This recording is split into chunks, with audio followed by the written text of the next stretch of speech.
Ndugu wananchi, soko hili la Kariakoo ni sehemu muhimu ya kibiashara au commercial hub kwa nchi yetu, inayounganisha mzalishaji iwe wa mazao ya kilimo au mazao ya viwandani, msafirishaji, muuzaji pamoja na mnunuzi.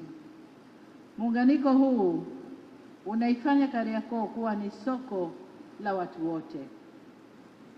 Soko hili ni soko la sasa au la leo, lakini vile vile ni soko la kesho kwa vizazi vijavyo. Soko hili si la watu wa aina au kundi fulani, ni la Watanzania wote na wasio Watanzania kutoka nchi nyingine. Sasa kwa sababu hizo nilizozitaja, ndio maana serikali imechukua jitihada za kulijenga upya soko hili kwa lengo la kurejesha kipato, kulinda ajira na kuimarisha hadhi ya biashara ndani ya nchi yetu. Na huu ndio uhalisia wa kazi na utu. Tunapojenga uchumi, tunajenga utu wa mtu. Nilipofika hapa kabla kuja kwenye uwanja huu, nilitembelea soko hili. Nimeridhishwa na miundombinu ya kisasa wa uwepo wa maeneo ya huduma na mifumo ya usalama. Aidha, nimefurahishwa pia na uwepo wa huduma rafiki kwa mama na mtoto. Imesemwa hapa kwamba soko hili litakuwa na vyumba vya kunyonyeshea. Sasa nilikuwa najiuliza, ni vyumba vya kunyonyeshea peke yake au kutakuwa na vyumba au chumba cha kulelea watoto ambao mama zao watakuwa wanafanya biashara hapa? Kwa sababu tukisema chumba cha kunyonyeshea, tuna maana kwamba mama atakaa na mtoto wake. Kama bado hajaweza kukaa, ni mgongoni kwa masaa yote mpaka wakati wa kunyonyesha, anamtoa, anamnyonyesha, anaweka tena mgongoni.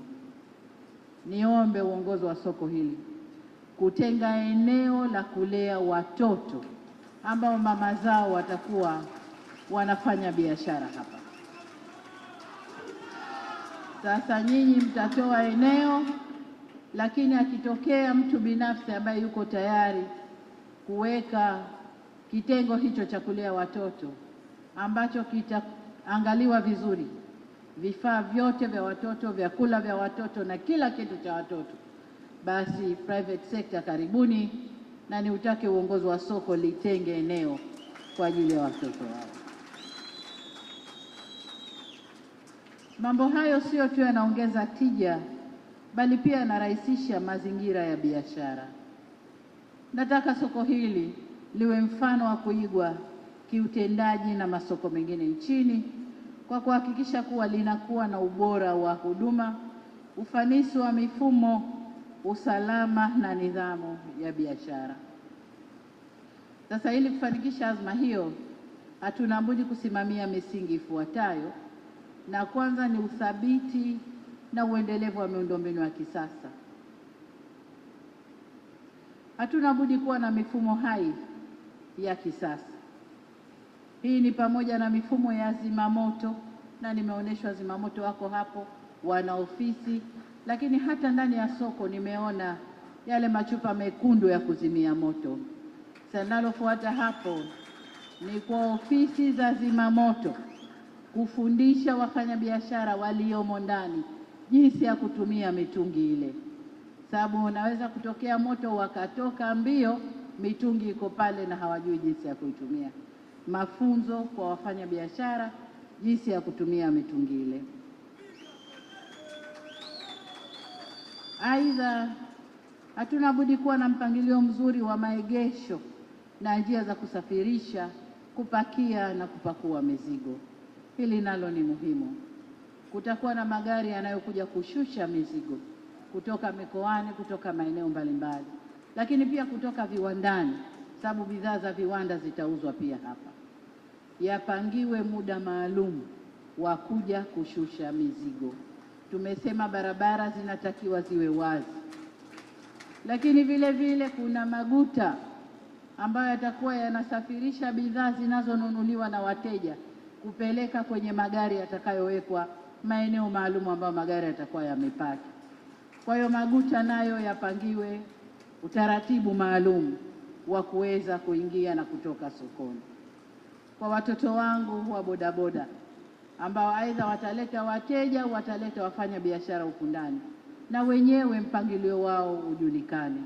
Hakuna mtu ambaye anatakiwa kukosa fursa zinazotokana na soko hili. Wote wapate fursa na kuwe na mpangilio maalumu wa kutoa huduma hizo. Swala la pili ni usalama wa biashara, lakini pia usalama wa wafanya biashara. Ili soko hili liaminike kitaifa na kimataifa kuwa kitovu cha biashara kama masoko mengine makubwa katika nchi nyingine, ni lazima tuhakikishe panakuwa salama. Wafanya biashara na wateja wanahitaji usalama usiku na mchana. Naona anaonyeshwa Kamanda Muliro kwenye screen, na hili linamhusu yeye na watu wake. Kwa usalama wa eneo hili ni muhimu, Kamanda Muliro. Lakini mbali na usalama wa watu, kuna usalama wa bidhaa. Tuhakikishe bidhaa zinabaki salama kwa kutokuibiwa. La muhimu zaidi, usalama wa viwango vya bidhaa zinazoletwa. Nimeonyeshwa maeneo ambayo kutauzwa vifaa vya electronics, simu na mambo mengine na bidhaa mbalimbali, mapafyumu, vitu vya urembo, viwango vya bidhaa zitakazouzwa kwenye soko hili. Hili soko hatutalitumia Watanzania peke yetu.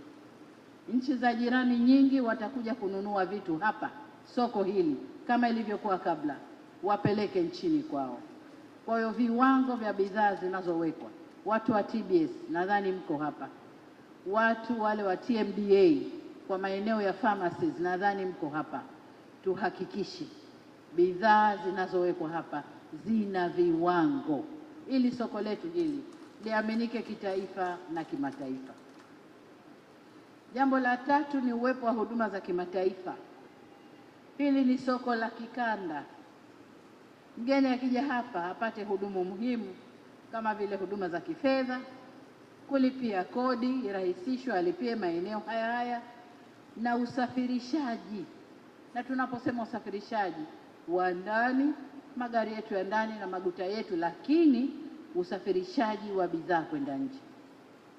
Kutakuja watu au kwenda mikoani ambao watakuja kununua kwa kiwango kikubwa, wakute huduma za kusafirisha bidhaa ziko hapa ndani, ili mtu asilazimike ameshanunua mzigo kwa kiwango kikubwa au pakie au peleke eneo jingine ambayo anakwenda kukuta sasa watoa huduma za usafirishaji. Kama ikiwezekana, mawakala wa kutoa huduma za usafirishaji nje ya nchi wawepo ndani ya soko hili, ili mtu amalize mambo yake yote ndani ya soko hili. Ninafurahi kuona kwamba huduma zote tayari ziko hapa. Sikuoneshwa tu mawakala usafirishaji, lakini nimeona huduma za ATM, lakini nimeona pia huduma za kibenki ziko hapa ndani. Sasa ninaagiza ofisi ya Waziri Mkuu TAMISEMI kwa kushirikiana na uongozi wa mkoa kufanikisha utekelezaji wa yote haya.